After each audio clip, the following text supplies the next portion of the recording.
Subscribe to my channel and don't forget to click the bell icon. Hey guys, welcome back to Crafty Soni, and in today's video I'm going to show you how you can make this beautiful pink yellow combination quilled earrings or jhumkas. So let's start.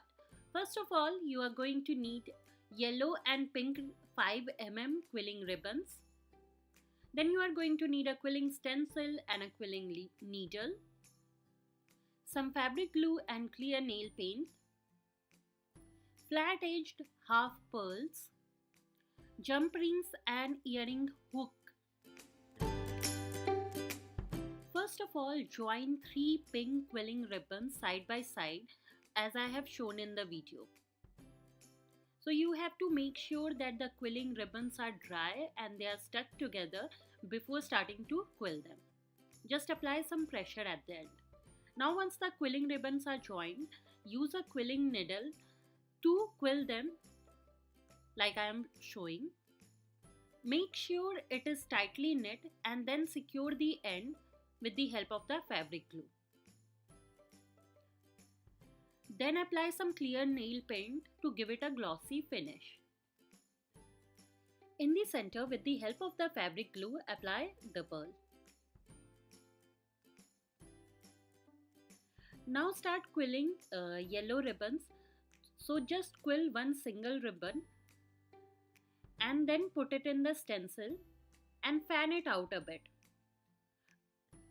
After that, take it out, make it in a teardrop shape and then secure it with the help of fabric glue.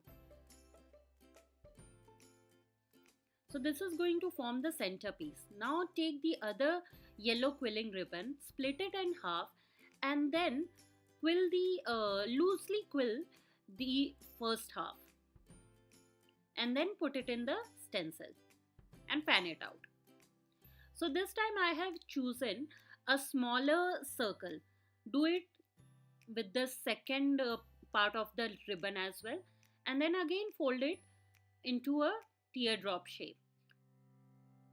So either you can stick the circle and then bend it in a teardrop shape. Here I am folding it in the form of a circle and then I am going to bend it in a teardrop shape. So what will happen here is that this teardrop will be smaller than the earlier one because we chose half of the ribbon. Hence it will form this type of structure. Now join the two smaller teardrop first and then with the help of the fabric glue, join the third teardrop in the lower part. Now I have taken 1/4 of the quilling ribbon and made two small circles, which I am going to use for the top of the earring. There I am joining these two small circles. So join all the parts together now. Now I have taken a 3mm quilling ribbon and I have left some space in the center so that I can attach jump ring to it. So I have attached the earring hook and jump ring to the 3mm quilling ribbon and then attached it to the circle. I didn't use 5mm quilling ribbon because the jump ring wouldn't have gone through the entire length. Hence I used a 3mm quilling ribbon. Now the earring is ready. It looks so pretty. It looks amazing. You can try it out with some pink yellow combination dress and it would look beautiful. Don't forget to watch some more videos. Leave a like and subscribe to the channel. Bye.